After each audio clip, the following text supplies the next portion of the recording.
Halo pemirsa, jumpa lagi dengan saya di Saham Terbang. Kali ini edisi khusus untuk pemula, para remaja, sekolah mungkin ya, atau mahasiswa, ataupun ibu rumah tangga yang mempunyai keterbatasan modal, pengen nabung, pengen berinvestasi di saham. Namun, disclaimer dulu ya, ada beberapa saham yang saya sebutkan di sini, namun bukan ajakan untuk jual beli. Nah, kita tahu bahwa kita semua pengen kaya ya, Anda pun, bahkan saya pun juga pengen kaya. Ada berbagai macam instrumen investasi ya di Indonesia ini, misalkan ada emas. Emas itu melindungi nilai investasi kita dari inflasi ya. Bisa juga kita beli tanah ya, orang zaman dulu suka beli tanah, disimpan bertahun-tahun nggak dijual. Pas dijual harganya tinggi sudah ya. Bahkan mungkin ada investasi kripto dan lain sebagainya. Maka berinvestasilah kepada, saran saya ini, pada yang ada nilai, ada underlying asetnya ya. Jadi kayak emas itu benar-benar ada fisiknya, bukan yang online gitu ya. Terus ada juga Anda beli tanah, ada barangnya, Anda tahu barangnya di mana, sertifikatnya, seperti itu. Saham pun seperti itu. Saham, belilah saham yang resmi ya di OJK, apa di Bursa Efek Indonesia, diawasin oleh OJK. Jadi aman ya, di saham itu aman. Cuman nanti resikonya yang kita berbicarakan ya. Carilah tempat di mana banyak peredaran uang. Kalau Anda mau kaya, Anda harus cari di mana sih tempat banyak peredaran uang. Nah, ini kalau nggak salah perkataan oleh Lo Keng Hong ya. Kita tahu Pak Lo Keng Hong adalah orang terkaya di Indonesia dari saham ya. Di dunia ada Pak Warren Buffett, itu yang paling kaya dari Amerika ya, dari Omaha. Nah, tempat peredaran uang itu di bursa saham. Contoh ini saham Cleo. Misalkan Anda beli tahun 2020 di harga 300. Anda simpan selama 4 tahun itu naik jadi 1.400-an, hampir 5 kali ya, atau 5 bagger. Jadi bagger itu 100%. Kalau ini hampir 5 kali berarti 500%. Ketika Anda invest 10 juta di tahun 2020, maka naik menjadi 50 juta. Betul, 5 bagger ya, 40 sekian jutaan lah. Nah, seperti itu. Jadi kalau Anda investasi emas, mungkin naiknya nggak sampai satu bagger ya. Dalam 4 tahun nggak sampai. Kecuali perang dunia keberapa mungkin bisa. Tapi kalau saham itu bisa ya. Kita bisa bagger dalam kurun waktu yang lebih cepat. Nah, apa itu saham? Sebelum kita jawab, kita ilustrasi dulu. Ini ada saham UNVR. Sekali lagi, ini bukan ajakan untuk jual beli saham yang saya sebutkan di sini ya. Ketika kita nyuci baju, kita pakai rinso. Ketika nyuci piring ada Sunlight, minum teh ada teh Sariwangi, mandi pakai sabun Lifebuoy, terus pakai Rexona dan samponya sampo clear ya, gosok gigi pakai Pepsodent. Nah, ini saham UNVR. Dulu saham UNVR ini tinggi ya, mahal. Sekarang kinerjanya turun, mungkin salah satunya akibat aksi boykot. Terus ada saham Indofood, Indomelek, ada kecap ya, ada kecap manis, saus, ada anak perusahaannya ICBP ya, itu memproduksi Indomie. Ada lagi Mayora, satu lagi dari Mayora. Mayora bagus itu, selalu mengeluarkan produk-produk baru ya. Salah satunya ya teh bocek harum, ada le mineral, itu ada permen Kopiko dan lain-lain. Roti, kalau Anda nggak sempat sarapan, Anda bisa beli Sari Roti. Nonton TV, ada SCTV, SCMA ya, ada MNC, MNCN, ada TV One, Viva, ada juga BMTR ya, RCTI dan lain sebagainya. Anda ke kantor naik mobil, mobilnya kalau Toyota ya Astra ya, ASI, mobilnya Daihatsu, IMAS. Ada lagi turunan-turunannya ya, ada kaca mobil, ada ban, GCTL, ada Goodyear, dan lain sebagainya. Ada sektor yang lain ya, pertambangan, sektor consumer siklikal, misalkan ya batu bara, sawit, ada teknologi, ada basic material, ada finansial, ada transportasi, banyak sekali. Ada 11 sektor di Bursa Efek Indonesia. Belilah saham yang sesuai dengan pengetahuan Anda. Jumlah saham ada banyak, ada 926 per 1 Juni 2024 ini. Jadi Anda bisa pilih mana saham yang sesuai dengan pilihan Anda. Jadi saham itu apa? Saham itu adalah ini tanda penyertaan modal kita ya, ataupun pihak badan usaha dalam suatu perusahaan. Jadi kepemilikan kita atas perusahaan tersebut, kita beli satu lot aja kita sudah berhak untuk kepemilikan saham tersebut. Kalau perusahaan ada laba, membagikan dividen, ya kita dapat untungnya. Kalau ada RUPS, kita berhak hadir, kita diundang. Nah, keuntungan memiliki saham itu apa? Yaitu yang pertama, dividen. Tadi saya sebutkan, dividen itu apa? Dividen itu pembagian keuntungan dari perusahaan ya. Jadi labanya sesuai kebijakannya mungkin dibagikan 30%, mungkin 50%, mungkin 100% kepada pemilik saham. Jadi semua dapat sesuai dengan porsinya. Namun ada juga perusahaan yang tidak membagikan dividen. Apakah ini baik? Ya kita harus lihat dari sisi yang lain. Misalkan manajemennya mungkin tidak jujur, manajemennya menyembunyikan sesuatu atau pelit dan sebagainya ya. Jadi dia tidak mau membagikan dividen ke investor. Namun ada juga perusahaan yang ingin expand, ingin beli pabrik baru, ingin nambah kapal ya, ingin buka cabang, nambah karyawan. Nah, itu tentu saja butuh modal, makanya mereka tidak membagikan dividen. Mereka akan jelaskan di RUPS dan mendapat persetujuan dari para pemilik saham, sehingga mereka tidak membagikan dividen. Nah, kalau saya milih di mana? Saya milih keduanya, tapi dalam porsi dividennya mungkin kecil aja. Jadi perusahaan terus bertumbuh dengan keuntungannya itu ya, dengan labanya itu, perusahaan tetap bertumbuh. Dividennya ya, bagi saya cukup 2-5% saja dari yield sudah cukup bagus.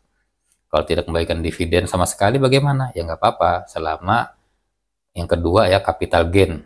Capital gainnya itu kencang. Jadi kita beli saham, misalkan kayak si Cleo tadi ya, Cleo 300 rupiah kita beli saham dalam 4 tahun udah hampir 5 bagger ya. Jadi kalau kita nunggu dividen 5 tahun itu berapa persen sih? Rata-rata dividen itu kan yieldnya sekitar 5-6%, kebanyakan di bursa efek. Jadi kalau 5 tahun itu paling 30%. Bandingkan dengan yang 5 bagger tadi ya. Makanya saya lebih senang ya kalau dividen kecil-kecil aja. Namun kita harus pertimbangkan juga risikonya. Jadi kita pilih saham itu kalau bisa yang low risk, high gain. Risiko rendah, keuntungannya besar. Apakah ada? Ya ada aja.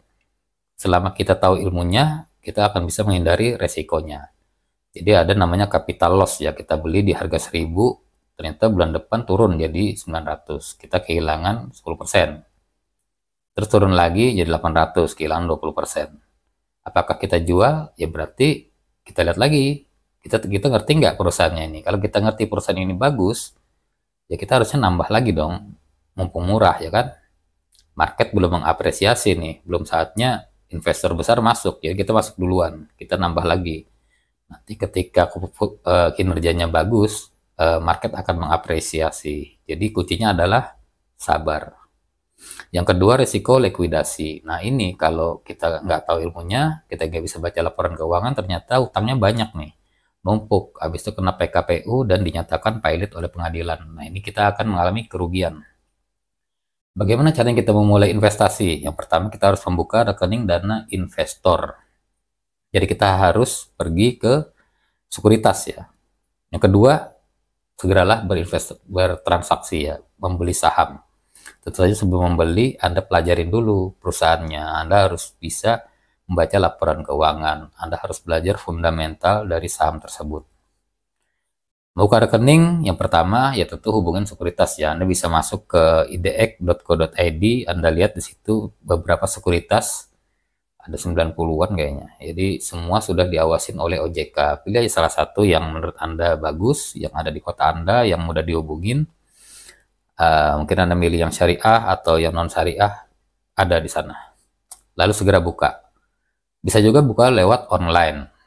Online nanti persyaratannya standar lah ya, menyiapkan KTP, foto, dan lain sebagainya, Anda lengkapin semua. Yang keempat, ini tidak perlu setor dana awal sekarang nih. Gak kayak dulu ya, dulu 100.000 minimal. Bahkan dulu sebelumnya ada 500.000, ada juga dulunya lagi 20 juta ya. Jadi sekarang dimudahkan sekali dalam berinvestasi saham, tidak perlu kita menyetor dana awal. Namun jangan lupa ditanyakan juga fee jual berapa, fee beli berapa. Biasanya 0, sekian persen ya. Makanya kita jangan sering-sering jual dan beli. Nanti kita akan terus membayar fee-nya. Tentu saja kita harus segera bertransaksi ya, agar kita bisa berinvestasi. Caranya membeli gimana? Bisa hubungin broker. Jadi biasanya kalau kita belinya banyak ya, kayak Pak Lokeng Hong tadi, dia hubungin brokernya karena belinya banyak nih, MM-an. Tapi kalau retail seperti kita, ya kita bisa pilih yang opsi kedua, kita lewat aplikasinya. Bisa aplikasi tersebut kita bisa beli 1 lot, 2 lot, sesuai dengan yang kita inginkan ya. Ada pepatah yang mengatakan, the best time for investing is yesterday. Waktu terbaik untuk investasi adalah kemarin. The next best time is today. Jadi waktu terbaik berikutnya itu hari ini. The bad time is tomorrow. Jadi waktu yang jelek untuk berinvestasi itu besok. Maka segeralah berinvestasi. Mumpung Anda dikasih kesehatan, segeralah berinvestasi agar Anda bisa menjadi kaya. Tujuan kita tadi kan pengen jadi kaya. Nah, ini ada contoh ya, menurut kamu saham mana yang lebih murah? Apakah Astra Internasional dengan harga 4.320 ataukah Avia Cat ini ya dengan harga 496? Kalau Anda pilih yang paling murah adalah Avia, berarti Anda perlu belajar lagi, buka-buka tentang teori-teori valuasi ya. Jadi sebenarnya secara valuasi, nilai wajar saham itu bukan dinyatakan dengan harga market ya, tapi valuasinya. Valuasi yang murah itu adalah, kalau dua saham ini adalah ASI. Sekedar tips dari saya, ada 10 tips, mohon dicermatin, jika cocok silahkan diambil, jika tidak nggak apa-apa, Anda bisa belajar cara yang lain. Yang pertama, pilihlah saham yang tepat, tentu saja saham yang bertumbuh. Mungkin Anda kalau nyari bertumbuh, kalau saya lihat EPS-nya ya, EPS earning per share atau labanya, mungkin saya patok 25% per tahun misalkan. Oh, kencang itu growth-nya 20% per tahun. Berarti mungkin 4 tahun Anda dapat bagger sudah tuh, harusnya ya. Harga sahamnya akan bagger dalam 4 tahun. Mungkin kurang. Jadi tipsnya ya Anda harus tahu membaca laporan keuangan. Apakah susah? Tidak. Belajar laporan keuangan itu nggak susah. Yang penting Anda tekun ya. Tekun. Rumusnya hanya tambah, kurang, bagi, kali. Jadi tidak ada rumus integral-integral, itu tidak ada. Yang kedua, pilihlah emiten yang kamu pahamin bisnisnya. Know what you buy. Jadi Anda membeli dengan berinvestasi, bukan dengan spekulasi. Ini contohnya jatuh ke nomor 4 ya.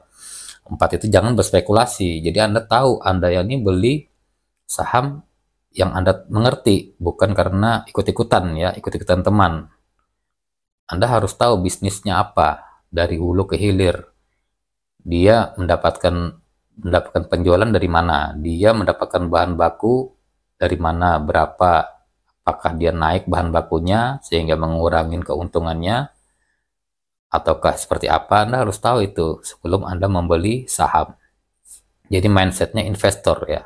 Kalau yang bukan investor, spekulasi itu ya dia beli di pagi hari jam 9, dia jual sore hari di jam 3. Nah itu dia spekulasi ya, dia mendapatkan keuntungan dari mungkin 1%, 2% ya per hari. Kita mindset investor, kita pengennya 100% nih dalam waktu 3 tahun gitu, targetkan ya. Makanya kita harus buy and hold, jangan jual beli. Anda simpan dalam jangka yang panjang.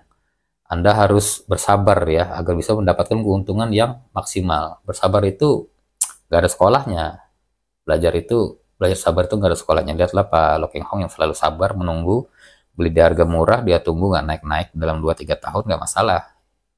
Karena dia sabar.